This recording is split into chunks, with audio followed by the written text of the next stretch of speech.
Setelah Jenderal Purnawirawan Prabowo dan Gibran Rakabuming dilantik sebagai Presiden dan Wakil Presiden Republik Indonesia oleh Majelis Permusyawaratan Rakyat, ya, sontak kemudian Refli Harun dan Profesor Amin Rais serta saya Didu, Roy Suryo, Faisal Assegaf dan mereka-mereka yang lain baik yang tersembunyi dan yang muncul di depan kamera menggelar syukuran karena Jokowi sudah tidak lagi menjadi presiden.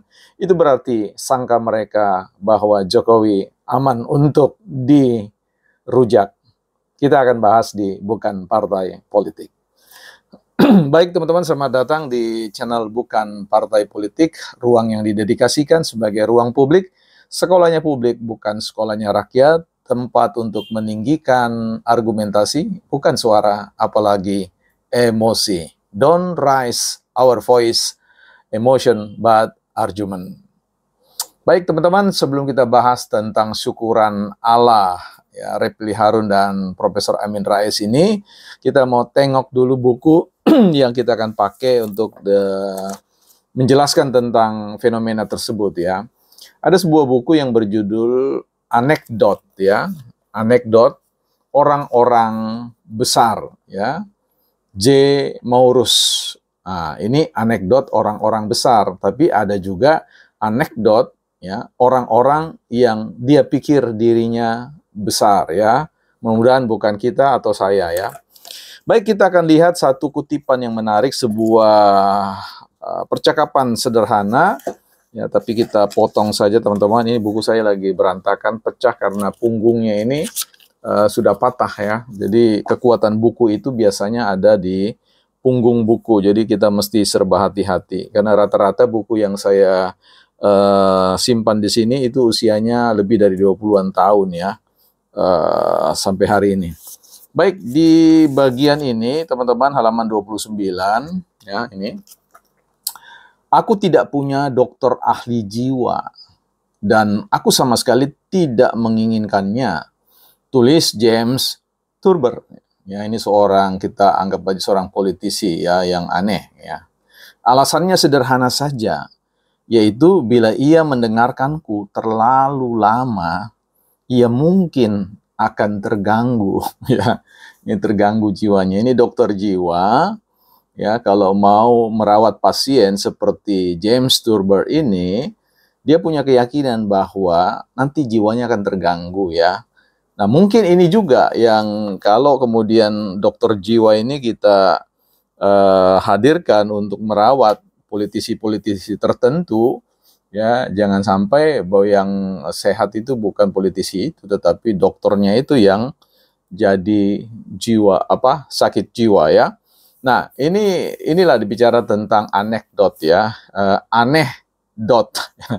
Ini bukan anekdot, ya, beda anekdot dengan aneh-dot. Nah, apa yang terjadi pada syukuran ala Refli Harun, Prof. Amin Rais, Said Didu, Faisal Assegaf, Roy Suryo, dan yang lain-lain, yang baik yang muncul dan yang tidak muncul itu adalah jenis syukuran yang aneh, begitu, ya.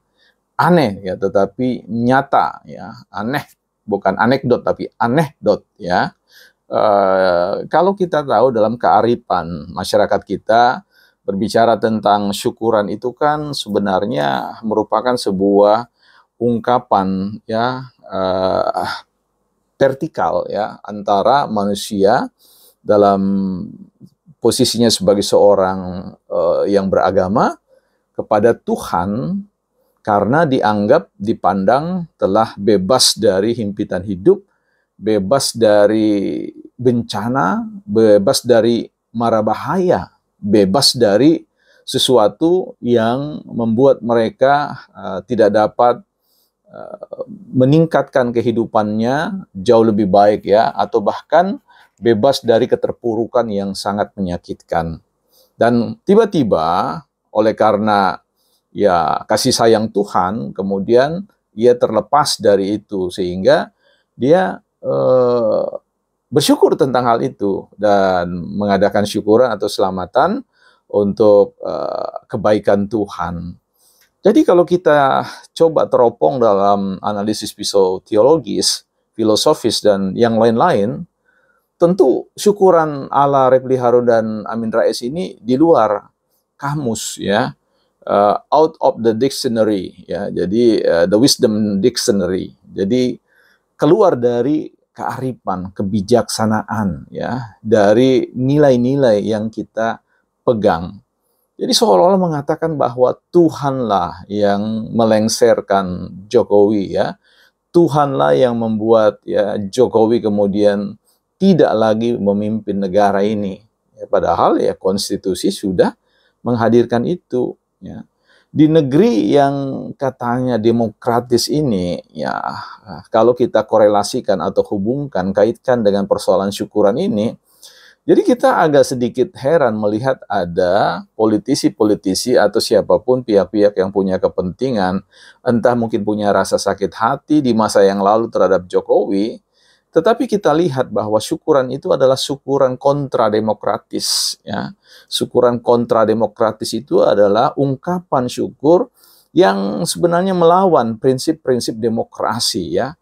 Dan syukuran itu sebenarnya adalah virus yang berbahaya untuk kesehatan nalar kita di Republik ini. Ya. Jadi sesuatu yang sangat paradoks ya.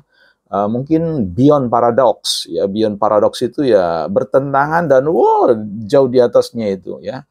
Jadi meta konsep ya, melampaui apa yang merupakan nalar sehat kita, pikiran sehat kita. Ya, saya seolah-olah Tuhan ini dibawa-bawa begitu loh. Nah, kenapa kita sebut sebagai kontra, beyond kontra? Ini menyangkut dengan syukuran yang dalam aspek spiritual atau religiusnya, religiositasnya itu tidak masuk dalam spiritualitas dan religiositas demokrasi. Mengapa saya maksudkan seperti itu? Kita sudah tahu bahwa keterpilihan seorang pemimpin itu lahir dari sebuah proses demokrasi. Ya, bahwa demokrasi kemudian melahirkan satu sistem, ya, sistem politik, sistem pemerintahan, di mana kita mengenal triastika ya, bahwa ada eksekutif, legislatif, yudikatif, dan dengan peran fungsi otoritas posisi dan otoritas fungsinya, itu kita berikan amanah untuk menjalankan itu semua. Dan kemudian kita tahu dalam perspektif kebijakan publik ya atau administrasi publik, kita mengenal ada yang namanya dimensi evaluasi kinerja. Nah, dimensi evaluasi kinerja ini dalam semua aspek kesistemannya, itu yang akan menjadi rapor bagi seseorang atau pemerintah ya, yang kemudian akan diuji apakah kinerjanya, performanya itu adalah positif ya, menghadirkan sebuah hasil atau upaya kerja-kerja yang telah memenuhi tuntutan-tuntutan konstitusi ya, regulasi dan seterusnya. Bahwa ada persoalan margin error itu adalah hal yang lumrah, yang lazim, karena sekali lagi bahwa seorang pemerintah atau presiden itu tidak bekerja sendiri, ada banyak pihak-pihak sebagaimana yang dikatakan oleh Prabowo. Kita harus menatap kenyataan keindonesiaan kita dengan banyaknya korupsi di sana sini. Yang korupsi itu kita tahu bahwa misalkan data ya, ada ratusan, 200-an bahkan mungkin 300-an dari ya pemerintah daerah ya, belum lagi pada bagian eselon-eselon yang lain ya, pada tingkatan-tingkatan yang lain terjadi korupsi massal. Nah, ini kemudian harus kita lihat bahwa ada pihak-pihak yang memang selama ini secara evaluasi kinerja memang punya persoalan yang serius ya, tetapi tentu tidak bisa ditarik secara general ya. Secara akumulatif, ya, secara rata kita melihat bahwa evaluasi kinerja yang dilakukan oleh Jokowi itu, ya, tidak ada yang bisa kemudian membantah bahwa kinerja beliau, ya, selama 10 tahun memimpin itu ada di atas rata-rata, ya, ada di atas 7,5, ya. Itu berarti bahwa itu adalah sebuah prestasi.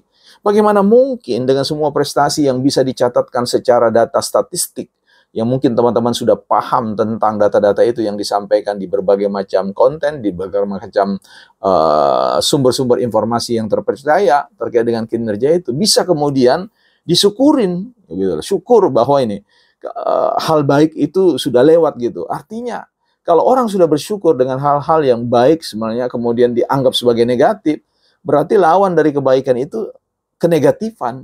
Artinya Mereka berpikir ada ruang dan peluang untuk menghadirkan bencana, ya, menghadirkan malapetaka bagi Indonesia ini. Dan bisa jadi pintunya adalah melalui gerakan syukuran ala Refli Harun, Prof. Amin Rais, ya, Said Didu, dan yang lain-lain. Yang kalau kita baca track recordnya memang punya persoalan dendam dengan Jokowi secara personal karena tidak, ya, katakanlah menghentikan mereka di tengah jalan. Ya tentu kita berbaik sangka. Kita melihat korelasi tentang bahwa ada hukum kausalitas, hukum sebab akibat. Mengapa kemudian begitu bencinya kepada Jokowi? Ya karena memang ada persoalan-persoalan di masa lalu yang tidak selesai, bukan pada Jokowi tapi pada diri mereka, ya. Kan ketika misalkan seseorang misalkan diberhentikan dari sebuah katakanlah institusi negara dan merasa bahwa dizolimi, ya adakan gugatan hukum, ya, sehingga nama baik itu, ya, tidak tercemar, kemudian nama baik itu bisa mendapatkan pembelaan yang terbaik dari sistem hukum yang ada di negara kita. Jadi kalau hari ini kemudian kita lihat Indonesia yang baik-baik saja ini kemudian syukur karena pemimpinnya yang bekerja disyukurin, ya, karena seolah-olah bebas dari bencana dan malapetaka. Memang ada yang kerusakan ini, kerusakan dalam cara berpikir, kerusakan mental. Yang kalau misalkan dokter jiwa dihadirkan untuk konsultasi, yang tidak tahan itu dokter itu, bahkan dokter itu akan mengalami gangguan seperti bacaan kita terkait dengan anekdot tadi, ya, bahwa bukannya sembuh, tetapi ini justru mendatangkan penyakit bagi siapa saja yang berusaha untuk merehabilitasi atau memperbaiki, ya, sistem berpikir mental dari mereka. Sekali lagi saya tidak mau mengatakan bahwa sepenuhnya mereka salah, tetapi ada agak sulit untuk mencerna itu dalam logika, ya, rasional kita. Sehingga kalau publik kemudian menyerap itu mentah-mentah tanpa fungsi kritisnya, ini berbahaya, ya, pintu masuk untuk mendelegitimasi, ya, nilai-nilai keutamaan dalam kehidupan berbangsa dan bernegara bagi kita. Sehingga, ya, kita perlu harus menghadapi pikiran-pikiran seperti ini, kita mengkritisi juga, ya, ada ruang yang bisa kita berikan untuk mengkritisi gaya syukuran Refli Harun, Amin Rais dan yang lain-lain yang menurut saya jauh dari pikiran yang rasional, sesuatu yang paradoks atau beyond paradoks, bukan partai politik.